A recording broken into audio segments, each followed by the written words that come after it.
Praise the lord. హల్లెలూయా. ఒక సంవత్సరం ప్రణాళికతో అనుదిన బైబిల్ పఠనం.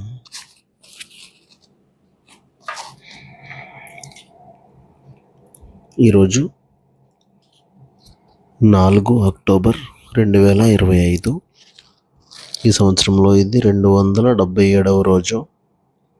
ఈరోజు కొరకు ఏర్పాటు చేయబడిన బైబిల్ వాక్య భాగాలు పాత నిబంధన యెషయా గ్రంథము 29-30 అధ్యాయాలు మరియు కొత్త నిబంధన ఎఫెసీయులకు రాసిన పత్రిక 6వ అధ్యాయము. మొదటిగా పాత నిబంధన యెషయా గ్రంథము 29వ అధ్యాయం. అరీయేలుకు శ్రమ.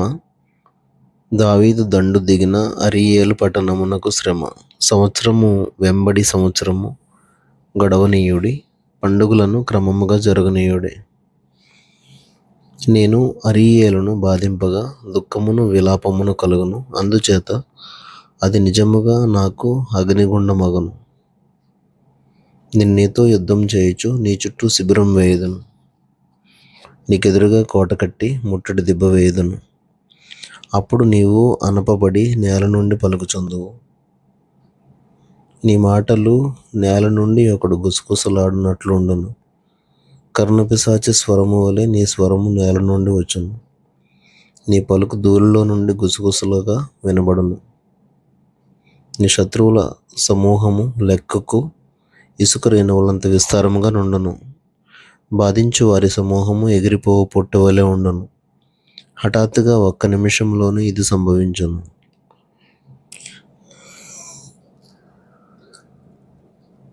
ఉరుముతోనూ భూకంపముతోనూ మహాశబ్దముతోనూ సుడిగాలి తుఫానులతోనూ దహించు అగ్ని జ్వాలలతోనూ సైన్యములకు అధిపతియగు యెహోవా దాన్ని శిక్షించును. అరీయేలుతో యుద్ధం చేయు సమస్త జనుల సమూహమును దాని మీదను దాని కోట మీదను యుద్ధం చేయువారును దాని బాధపరచు వారందరూ రాత్రి కన్న స్వప్నం వలె ఉందరు. ఆకలి కొన్నవాడు కలలో భోజనం చేసి మేల్కొనగా వాని ప్రాణం తృప్తి పడకపోయినట్లును, దప్పికొనున్నవాడు కలలో పానం చేసి మేల్కొనగా సొమ్మసిల్లిన వాని ప్రాణం ఇంకను ఆశగొని ఉన్నట్లును సీయోను కొండ మీద యుద్ధము చేయు జనముల సమూహం అంతటికి సంభవించును. జనులారా, తేరి చూడుడి, విస్మయముందుడి, మీ కండ్లను చెడగొట్టుకొనుడి, గుడ్డివారగుడి. ద్రాక్షరసం లేకయే వారు మత్తలై ఉన్నారు, మద్యపానం చేయకయే తూరుచున్నారు. యెహోవా మీ మీద గాఢ నిద్రాత్మను కుమ్మరించి ఉన్నాడు, మీకు నేత్రములుగా ఉన్న ప్రవక్తలను చెడగొట్టి ఉన్నాడు, మీకు శిరస్సులుగా ఉన్న దీర్ఘదర్శులకు ముసుగు వేసి ఉన్నాడు. దీనంతటినీ గూర్చిన ప్రకటన గూఢమైన గ్రంథవాక్యముల వలె ఉన్నది. ఒకడు, నీవు దయచేసి దీన్ని చదువుమని చెప్పి అక్షరములు తెలిసిన వానికి వాన్ని అప్పగించును. అతడు, అది నా వలన కాదు, అది గూఢార్థముగా ఉన్నదని చెప్పును. మరియు నీవు దయచేసి దీన్ని చదువుమని చెప్పి అక్షరములు తెలియని వానికి దానిని అప్పగించును. అతడు, అక్షరములు నాకు తెలియవనును. ప్రభువు ఇలాగ సెలవిచ్చి ఉన్నాడు, ఈ ప్రజలు నోటి మాటతో నా యొద్దకు వచ్చుచున్నారు, పెదవులతో నన్ను ఘనపరచుచున్నారు, గాని తమ హృదయమును నాకు దూరం చేసుకుని ఉన్నారు. వారు నా ఎడల చూపు భయభక్తులు మానవుల విధులను బట్టి వారు నేర్చుకునినవి కాగా, నేను మరలా ఈ జనుల ఎడల ఒక ఆశ్చర్యకార్యం జరిగింతును, బహు ఆశ్చర్యముగా జరిగింతును. వారి జ్ఞానుల జ్ఞానం వ్యర్థమగును, వారి బుద్ధిమంతుల బుద్ధి మరుగైపోవును. తమ ఆలోచనలు యెహోవాకు కనబడకుండా లోపల వాటిని మరుగు చూచు వారికి శ్రమ. మమ్మల్ని ఎవరు చూచెదరు, మా పని ఎవరికి తెలియను అనుకుని చీకట్లో తమ క్రియలు జరిగించే వారికి శ్రమ. అయ్యో, మీరెంత మూర్ఖులు! కుమ్మరికిని మంటికిని భేదం లేదని ఎంచదగునా? చేయబడిన వస్తువు దాన్ని చేసిన వారిని గూర్చి ఇతడు నన్ను చేయలేదనవచ్చునా? రూపింపబడిన వస్తువు రూపించిన వారిని గూర్చి ఇతనికి బుద్ధి లేదనవచ్చునా? ఇకను కొద్ది కాలమైన తరువాతనే కదా లెబానోను ప్రదేశం ఫలవంతమైన పొలమగును, ఫలవంతమైన పొలము వనమని ఎంచబడును. ఆ దినమున చెవిటివారు గ్రంథవాక్యములు విందురు, అంధకారం కలిగినను గాఢాంధకారము కలిగినను గ్రుడ్డివారు కన్నులారా చూచెదరు. యెహోవా యందు దీనులకు కలుగు సంతోషం అధికమగును. మనుషులలో భేదలు ఇశ్రాయేలు యొక్క పరిశుద్ధ దేవుని యందు ఆనందించెదరు. బలాత్కారులు లేకపోవుదురు, పరిహాసకులు నశించెదరు. కీడు చేయ యత్నించుచు ఒక్క వ్యాజ్యమును బట్టి ఇతరులను పాపులనుగా చేయుచు గుమ్మములు తమ్మును గద్దించు వారిని పట్టుకుని వాళ్ళని ఉరినొడ్డుచు మాయమాటల చేత నీతిమంతుని పడద్రోయేవారు నరకపడుదురు.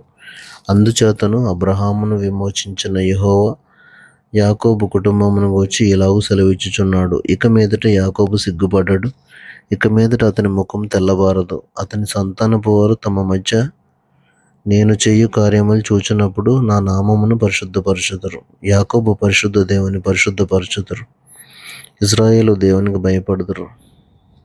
చంచల బుద్ధి గలవారు వివేకులగుదురు, సనుగువారు ఉపదేశమునకు లోబడుదురు. యెషయా గ్రంథము 30వ అధ్యాయము.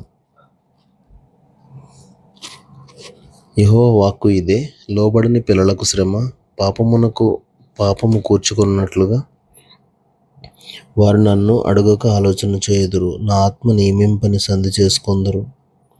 వారు నా నోటి మాట విచారణ చేయక ఫరో బలము చేత తమను తాము బలపరుచుకొనుటకు ఐగుప్తు నీడను శరణుజొచ్చుటకు ఐగుప్తునకు ప్రయాణం చేయుదురు. ఫరో వలన కలుగు బలము మీకు అవమానకరమగును, ఐగుప్తు నీడను శరణుజొచ్చుట వలన సిగ్గు కలుగును. యాకోబు వారి అధిపతులు సోయనులో కనబడినప్పుడు, వారి రాయబారులు హానేసులో ప్రవేశించినప్పుడు వారందరూ తమకు అక్కరకు రాక ఏ సహాయమునకైనను ఏ ప్రయోజనమునకైనను పనికిరాక సిగ్గును నిందయు కలుగజేయు ఆ జనుల విషయమై సిగ్గుపడుదురు.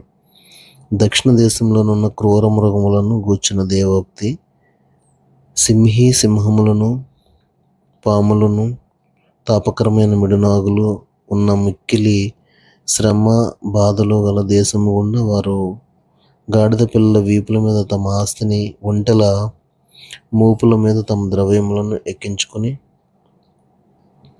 తమకు సహాయం చేయలేని జనమునొద్దకు వాటిని తీసుకుని పోదురు. ఐగుప్తు వలని సహాయం పనికి మాలినది, నిష్ప్రయోజనమైనది. అందుచేతను ఏమీ చేయక ఊరకుండు గుప్పాలమారి అని దానికి పేరు పెట్టుచున్నాను. గప్పాలమారి అని దానికి పేరు పెట్టుచున్నాను. రాబో దినములలో చిరకాలం వరకు నిత్యము సాక్షార్థంగా ఉండునట్లు నీవు వెళ్ళి వారి ఎదుట పలక మీద దీన్ని రాసి గ్రంథములో లిఖింపము. వారి తిరుగుబడి జనులు, అబద్ధమాడు పిల్లలు, యెహోవా ధర్మశాస్త్రం విననొల్లని పిల్లలు, దర్శనం చూడవద్దని దర్శనం చూచి వారితో చెప్పువారును, యుక్త వాక్యములను మాతో ప్రవచింపకుడి, మృదువైన మాటలనే మాతో పలుకుడి, మాయా దర్శనములను కనుడి, అడ్డం రాకుండుడి, త్రోవ నుండి తొలగుడి, ఇశ్రాయేలు పరిశుద్ధ దేవుని సంగతి మా ఎదుట ఎత్తకుడి అని భవిష్యత్ జ్ఞానులతో పలుకువారునై ఉన్నారు. అందుచేతను ఇశ్రాయేలు యొక్క పరిశుద్ధ దేవుడు ఇలాగ సెలవిచ్చుచున్నాడు. మీరు ఈ వాక్యం ముద్దను త్రోసివేసి బలాత్కారమును కృత్రిమమును నమ్ముకుని అట్టి వాటిని ఆధారం చేసుకుంటారు గనుక ఈ దోషము మీకు ఎత్తైన గోడ నుండి జోగి పడబోచున్న గోడ అండవలే అగును. అది ఒక క్షణంలోనే హఠాత్తుగా పడిపోవును. కుమ్మరి కుండ పగలగొట్టబడినట్లు ఆయన ఏమీ విడిచిపెట్టగా దాన్ని పగలగొట్టును. పొయ్యిలో నుండి నిప్పు తీయుటకు గాని, గుంటలో నుండి నీళ్లు తీయుటకు గాని దానిలో ఒక్క పెంకైనను దొరకదు. ప్రభువును ఇశ్రాయేలు యొక్క పరిశుద్ధ దేవుడు నాకు యెహోవా ఇలాగు సెలవిచ్చుచున్నాడు. మీరు మరలి వచ్చి ఊరకుండుట వలన రక్షింపబడెదరు. మీరు ఊరకుండి నమ్ముకునుట వలన మీకు బలము కలుగును. అయినను మీరు సమ్మతింపక అట్లు కాదు, మేము గుర్రములనెక్కి పారిపోవదమండిరి. కాగా మీరు పారిపోవలసి వచ్చాను. మేము వడిగల గుర్రములను ఎక్కిపోయేదమంటిరే. కాగా మిమ్మల్ని తరుమువారు వడిగల వారుగా ఉందరు. మీరు పర్వతము మీద నుండి కొయ్యవలను, కొండ మీద నుండి జెండా వలన ఆగు వరకు ఒకని గద్దింపునకు మీలో 1000 మంది పారిపోయేదరు. 5 గద్దింపునకు మీరు పారిపోయేదరు. కావున మీ యందు దయచూపవలనని యెహోవా ఆలస్యం చేయుచున్నాడు. మిమ్మును కరుణింపవలనని ఆయన నిలువబడి ఉన్నాడు. యెహోవా న్యాయం తీర్చు దేవుడు. ఆయన నిమిత్తము కనిపెట్టుకుని వారందరూ ధన్యులు. సీయోనులో యెరూషలేములోనే ఒక జనము కాపురముండును. జనమా, నీవిక నేమాత్రము కన్నీళ్లు విడవవు. ఆయన నీ మొర్ర విని నిశ్చయముగా నిన్ను కరుణించును. ఆయన నీ మాట వినగానే నీకు ఉత్తరమిచ్చును. ప్రభువు నీకు క్లేశాన్న పానములను ఇచ్చును. ఇక మీదట నీ బోధకులు దాగి ఉండరు. నీవు కన్నులారా నీ బోధకులను చూచెదవు. మీరు కుడి తట్టైనను ఎడమ తట్టైనను తిరిగినను ఇదే త్రోవ, దీనిలో నడువుడి అని నీ వెనుక నుండి ఒక శబ్దము నీ చెవులకు వినబడును. చెక్కబడిన మీ వెండి ప్రతిమల కప్పును, పోతపోసిన మీ బంగారు విగ్రహముల బట్టలను మీరు అపవిత్రపరుతురు. హేయములనే వాటిని పారవేయుదురు. లేచి పొమ్మని దానితో చెప్పుదురు. నీవు నీ భూమిలో విత్తుటకు నీ గింజలకు కావలసిన వాన ఆయన కురిపించును. భూమి రాబడి అయిన ఆహార ద్రవ్యం ఇచ్చును. అది విస్తార సార రసములు కలదై ఉండును. ఆ దినమున నీ పశువులు విశాలమైన గడ్డి బీలలో మేయును. భూమి సేద్యం చెయ్యి ఎడ్లను లేత గాడిదలను చేటతోనూ జల్లెడతోనూ చెరిగి జల్లించి ఉప్పుతో కలిసిన మేత తినును. గోపురములు పడు మహా హత్య దినమున ఉన్నతమైన ప్రతి పర్వతము మీదను ఎత్తైన ప్రతి కొండ మీదను వాగులను నదులను పారును. యెహోవా తన జనుల గాయం గట్టి వారి దెబ్బను బాగు చేయు దినమున చంద్రుని వెన్నెల సూర్యుని ప్రకాశం వలె ఉండును. సూర్యుని ప్రకాశము 7 దినముల వెలుగు ఒక దినమున ప్రకాశించినట్లు ఉండును. ఇదిగో, కోపముతో మండుచు దట్టముగా లేచి పొగతో కూడినదై యెహోవా నామము దూరము నుండి వచ్చుచున్నది.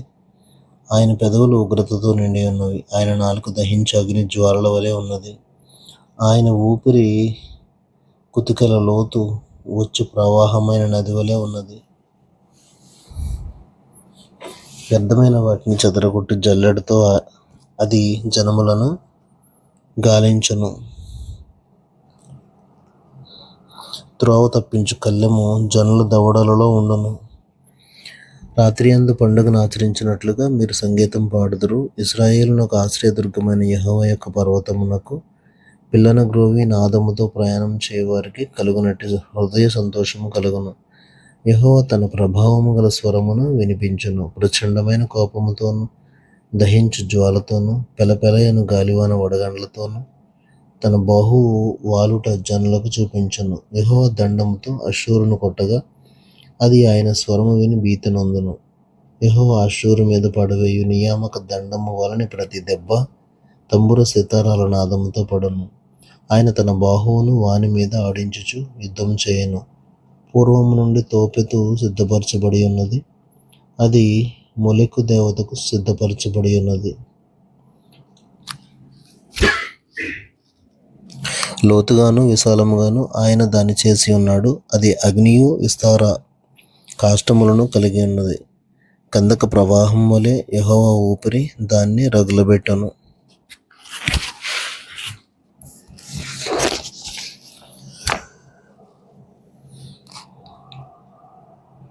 క్రొత్త నిబంధన. అపోస్తలుడైన పౌలు ఎఫెసీయులకు రాసిన పత్రిక 6వ అధ్యాయము 24వ వచనాలు.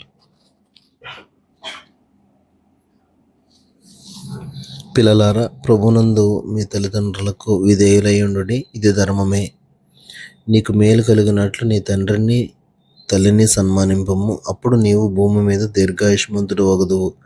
ఇది వాగ్దానంతో కూడిన ఆజ్ఞలలో మొదటిది. తండ్రులారా, మీ పిల్లలకు కోపం రేపక ప్రభు యొక్క శిక్షలోను బోధలోను వారిని పెంచుడి.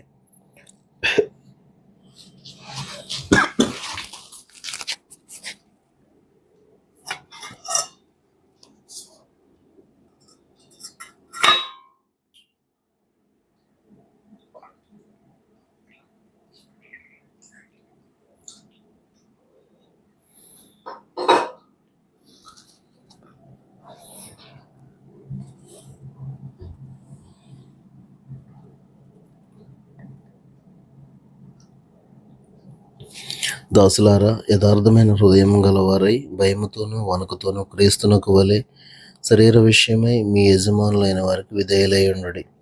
మనుషులను సంతోషపెట్టువారు చేయనట్లు కంటికి కనబడుటకే కాక క్రీస్తు దాసులమని ఎరిగి దేవుని చిత్తమును మనఃపూర్వకముగా జరిగించుచు మనుషులకు చేసినట్టు కాక ప్రభువునకు చేసినట్టే ఇష్టపూర్వకముగా సేవ చేయుడి. దాసుడైనను స్వతంత్రుడైనను మీలో ప్రతివాడును ఏ సత్కార్యం చేయనో దాని ఫలము ప్రభువు వలన పొందునని మీరెరుగుదురు. యజమానులారా, మీకును వారికిని యజమానుడైన వాడు పరలోకమందున్నాడనియు ఆయనకు పక్షపాతం లేదనియు ఎరిగిన వారై వారిని బెదిరించుట మాని ఆ ప్రకారమే వారి ఎడల ప్రవర్తించుడి. తుదకు ప్రభు యొక్క మహాశక్తిని బట్టి ఆయన యందు బలవంతులయ్యుండుడి. మీరు అపవాది తంత్రములను ఎదిరించుటకు శక్తిమంతులగునట్లు దేవుడిచ్చు సర్వాంగ కవచమును ధరించుకొనుడి.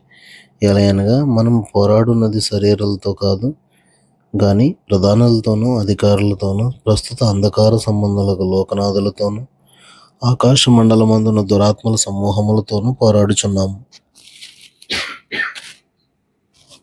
అందుచేతను మీరు ఆపద్దినమందు వారిని ఎదిరించుటకును సమస్తము నెరవేర్చిన వారే నిలువబోటకును శక్తిమంతులగునట్లు దేవుడిచ్చు సర్వాంగ కవచమును ధరించుకొనుడి. ఎలాగనగా మీ నడుమునకు సత్యమును దట్టి కట్టుకుని నీతి అను మైమరవు తొడుక్కుని పాదములకు సమాధాన సువార్త వలనైన సిద్ధ మనస్సును జోడు తొడుక్కుని నిలువబడుడి. ఇవన్నీయుగాక విశ్వాసమును డాలు పట్టుకొనుడి. దానితో మీరు దుష్టుని అగ్నిబాణములన్నిటినీ ఆర్పుటకు శక్తిమంతులవుదురు. మరియు రక్షణయను శిరస్త్రాణమును దేవుని వాక్యమును ఆత్మ ఖడ్గమును ధరించుకొనుడి.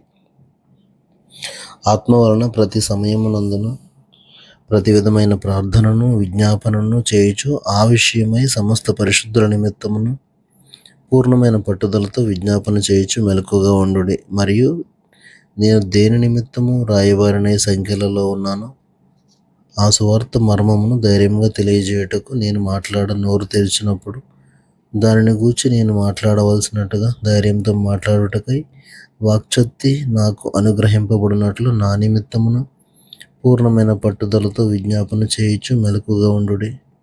మీరును నా క్షేమ సమాచారం అంతయు తెలుసుకొనుటకు ప్రియ సహోదరుడును ప్రభువునందు నమ్మకమైన పరిచారకుడునైన తుకికు నా సంగతులన్నీ మీకు తెలియజేయను. మీరు మా సమాచారం తెలుసుకున్నటకును అతడు మీ హృదయములను ఓదార్చుటకును అతడిని మీ వద్దకు పంపితేనే తండ్రి అయిన దేవుని నుండి ప్రభు అయిన యేసుక్రీస్తు నుండి సమాధానమును విశ్వాసంతో కూడిన ప్రేమయు సహోదరులకు కలుగును గాక. మన ప్రభు అయిన యేసుక్రీస్తును శాశ్వతమైన ప్రేమతో ప్రేమించు వారికి అందరికీ కృప కలుగును గాక. ఆమేన్. దేవుడు తన పరిశుద్ధ వాక్యమును మన వెనికిడిలో దీవించును గాక. ఆమేన్.